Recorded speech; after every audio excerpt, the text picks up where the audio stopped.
everyone, once again I welcome all of you in this SSK study channel. In last lecture we have discussed the stress strain curve for the ductile material. In this lecture we will see the stress strain curve for the brittle material. Also we have discussed that is how we can categorize this ductile material and the brittle material on the basis of the percentage of elongation. Once again I will repeat that if the percentage of elongation will be less than 5%, then we will categorize the material as a brittle material. Now in case of an brittle material, it does not show any pre-intimation before fracture. In case of a ductile material, we will observe that it shows little bit of indication in terms of necking you will get, or it shows little bit of it gives little bit of information before fracturing or breaking in terms of neck formation or many others. So in case of a brittle material, it does not give any pre-intimation or it does not undergo any plastic deformation before fracture.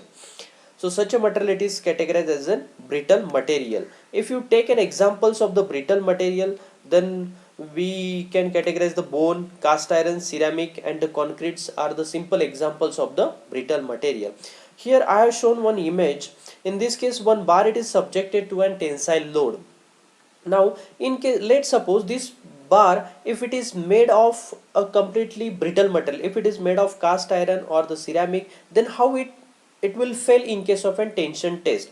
The figure number A here, the figure number A shows that how it will fail in case of a tension or tension test on universal testing machine. If in this case you will observe a cracks or the fracture.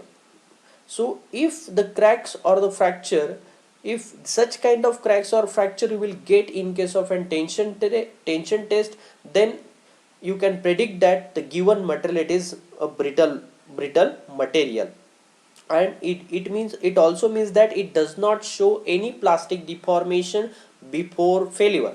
Now in case of an figure number B, here you can observe that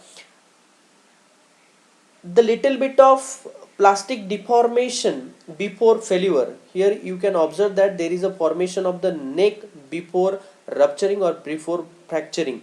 So such a type of material it is called as a partial ductile material because it undergoes a plastic deformation before fracture.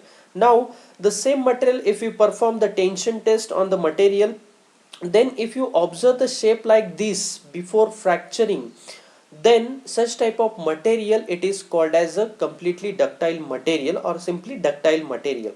It means that this particular material it undergoes a large amount of plastic deformation before fracture. Such type of material it is called as the ductile material.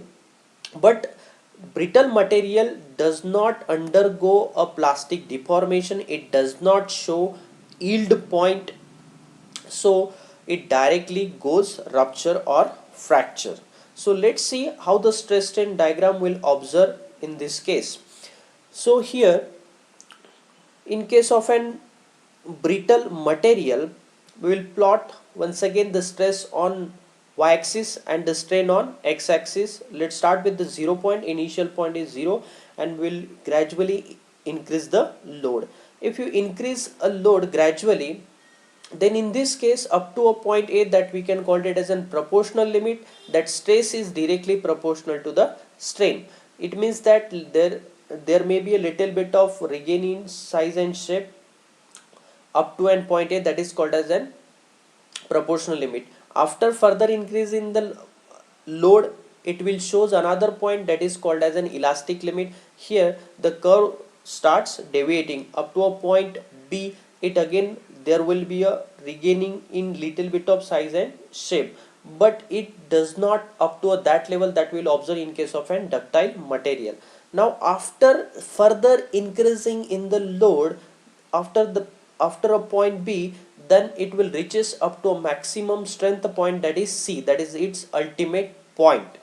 And after this point C, it breaks or fails at any instant or any point. Let's suppose that point is D where it fails. So this is the simple stress strain curve for the brittle material.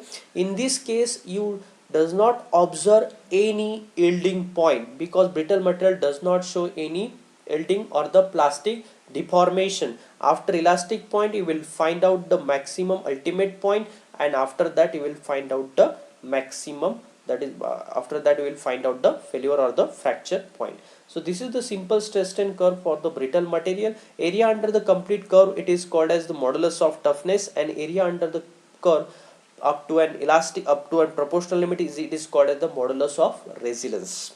Okay, so these two concepts we have already discussed in the previous lectures, that is material properties. So now in one more two points we will one more points that we have to discuss about the brittle material. Now brittle materials fail suddenly without any indication. We will observe that during the tension test or during the compression test, it does not give any pre-intimation like the neck formation, or it does not undergo any plastic deformation, so like the ductile material, so it does not give any indication. So it means that if you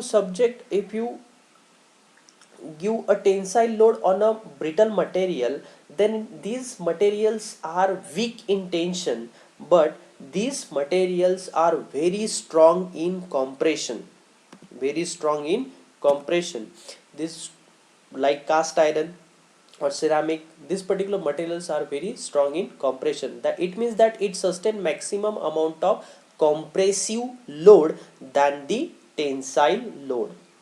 But still it is, if the given brittle material, if it sustain the maximum amount of compressive load than that of the tensile load, it does not mean that it is very the ultimate tensile strength of the brittle material, it is less than the ductile material.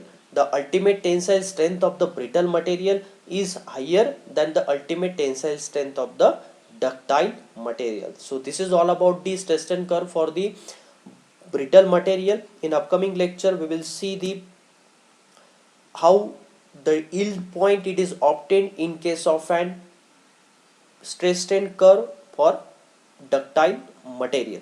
Thank you very much for watching this video.